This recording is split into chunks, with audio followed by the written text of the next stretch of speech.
Shalom semuanya, apa kabarnya? Ibu berharap semua berada dalam keadaan baik dan sehat, dan tentunya masih bersemangat ya dalam mengikuti pembelajaran pada saat ini. Nah, sebelum kita memulai pembelajaran, marilah kita berdoa. Berdoa dimulai. Terima kasih Tuhan, kami bersyukur buat kasih penyertaan Tuhan dalam hidup kami. Jikalau pada saat ini kami masih diberi kesempatan untuk mengikuti pembelajaran, berkati waktu kami pada saat ini Tuhan, agar kami dapat mengikutinya dengan baik. Amin. Baiklah, untuk semua siswa kelas 6, kalau di subtema 1, kemarin kita sudah belajar tentang tokoh-tokoh yang berperan dalam proklamasi kemerdekaan Indonesia. Nah, di subtema 2 ini kita mau melanjutkan pembelajaran kita, yaitu bagaimana cara mempertahankan kemerdekaan yang telah diraih oleh bangsa Indonesia. Namun sebelum itu, mari kita lihat dulu sekilas video singkat tentang proses proklamasi kemerdekaan Indonesia.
Baiklah, kita sudah melihat sedikit sekilas tentang bagaimana para pejuang Indonesia dalam merebut kemerdekaan dan untuk mempertahankan kemerdekaan tersebut.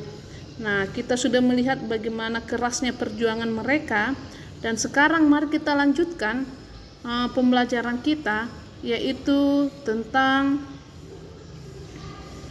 upaya mempertahankan kemerdekaan yang telah diraih ya.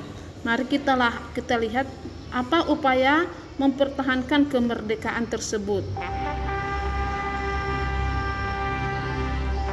Setelah kemerdekaan Indonesia diproklamasikan, bangsa asing datang kembali untuk menguasai Indonesia. Perjuangan pun berlanjut dengan tujuan untuk mempertahankan kemerdekaan Indonesia. Perjuangan tidak lagi bersifat kedaerahan, melainkan bersifat nasional. Nah, mari kita lihat beberapa pertempuran atau perjuangan fisik yang dilakukan sebagai upaya mempertahankan kemerdekaan Indonesia. Yang pertama, pertempuran Medan Area. Nah, tempat terjadinya di Medan. Tanggal terjadinya 13 Oktober 1945 sampai 1946. Penyebab terjadinya pertempuran adalah Sekutu dan Belanda ingin mengambil alih kekuasaan kota Medan. Tokoh yang terlibat di situ yaitu dari Indonesia adalah Ahmad Tahir dan untuk dari Inggris adalah Brigjen T.E.D. Kelly. Yang kedua, pertempuran Ambarawa. Tempat terjadinya di Semarang atau di Jawa Tengah. Tanggal terjadinya 20 Oktober 1945 sampai 15 Desember 1945. Penyebab terjadinya adalah Sekutu mendarat di Semarang sambil membonceng Nika, yaitu organisasi semi Belanda. Tokoh yang terlibat adalah Kolonel Sudirman. Nah, untuk mengenang pertempuran tersebut didirikanlah Monumen Palagan Ambarawa. Yang selanjutnya adalah Bandung Lautan Api. Tempat terjadinya yaitu di Bandung, Jawa Barat. Peristiwa Bandung Lautan Api adalah peristiwa kebakaran besar yang terjadi di Bandung, Provinsi Jawa Barat yang terjadi pada tanggal 23 Maret 1946. Dalam waktu 7 jam, sekitar 200.000 penduduk Bandung membakar rumah mereka, meninggalkan kota menuju pegunungan di daerah selatan Bandung. Tokoh yang terlibat adalah Muhammad Toha dari Indonesia dan Brigadir McDonald dari Inggris, dan masih banyak lagi ya, masih ada beberapa lagi tokoh yang terlibat dari Indonesia. Yang selanjutnya adalah pertempuran Surabaya. Tempat terjadinya di Surabaya. Tanggal terjadinya 10 November 1945. Pertempuran pecah pada 30 Oktober setelah komandan pasukan Britania Brigadir A.W.S. Malabi tewas dalam baku tembok. Tokoh yang terlibat yaitu Sutomo atau yang dikenal dengan Bung Tomo dari Indonesia dan Brigadir Jenderal Malabi dari Inggris.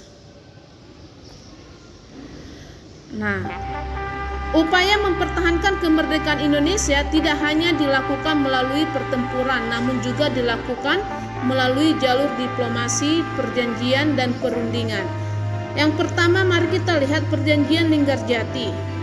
Ya, Perjanjian Linggarjati adalah perundingan antara Indonesia dan Belanda di Linggarjati, Jawa Barat.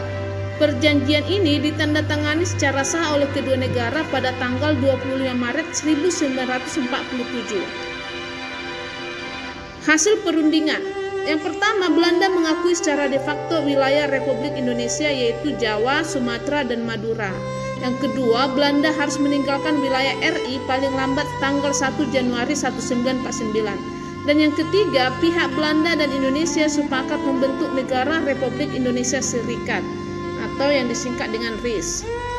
Pelaksanaan hasil perundingan tidak berjalan mulus. Pada tanggal 20 Juli 1947, Gubernur Jenderal H.J. Van Mook menyatakan bahwa Belanda tidak terikat lagi dengan perjanjian ini, sehingga meletuslah agresi militer Belanda I pada tanggal 21 Juli 1947.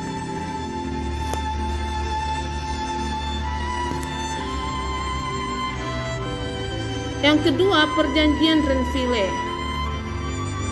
Perjanjian ini dilakukan antara Indonesia dengan Belanda pada tanggal 17 Januari 1948 di atas kapal perang Amerika Serikat ya, yang bernama USS Renville yang berlabuh di Tanjung Priuk, Jakarta. Perundingan dilakukan pada tanggal 8 Desember 1947 yang ditengahi oleh Komisi 3 Negara yang disingkat KTN, yaitu Amerika Serikat, Australia, dan Belgia. Delegasi Indonesia dipimpin oleh Amir Syarifuddin dan delegasi Belanda oleh R. Abdul Qadir Wijojo Atmojo. Hasil perundingan Renville yang pertama, Belanda hanya mengakui Jawa Tengah, Yogyakarta, dan Sumatera sebagai bagian dari wilayah Republik Indonesia. Yang kedua, disetujuinya sebuah garis yang memisahkan wilayah Indonesia dan daerah penduduk Belanda. Yang ketiga, TNI harus tarik mundur dari daerah-daerah kantongnya di wilayah pendudukan di Jawa Barat dan Jawa Timur. Mari kita lihat yang ketiga, yaitu Perjanjian Rum-Royen. Nama perjanjian ini diambil dari kedua pemimpin delegasi, yaitu Muhammad Rum dan Herman van Royen. Tujuan perjanjian ini adalah menyelesaikan beberapa masalah mengenai kemerdekaan Indonesia sebelum konferensi meja bundar di Den Haag. Hasil pertemuannya, Angkatan Bersenjata Indonesia akan menghentikan semua aktivitas gerilya. Pemerintah Republik Indonesia akan menghadiri KMB atau konferensi meja bundar. Yang kedua, pemerintah Republik Indonesia dikembalikan ke Yogyakarta. Dan yang ketiga, Angkatan Bersenjata Belanda akan menghentikan semua operasi militer dan membebaskan semua tawanan perang. Yang keempat, Konferensi Meja Bundar atau KMB. Hasil konferensi meja bundar. Yang pertama, Belanda mengakui RIS sebagai negara merdeka dan berdaulat. Yang kedua, status Irian Barat diselesaikan dalam waktu setahun sesudah pengakuan kedaulatan. Yang ketiga, akan dibentuk Uni Indonesia Belanda. Yang keempat, RIS mengembalikan hak milik Belanda dan memberikan hak konsesi dan izin baru untuk perusahaan-perusahaan Belanda. Yang kelima, pengembalian utang Hindia Belanda oleh Republik Indonesia Serikat atau yang disingkat dengan RIS.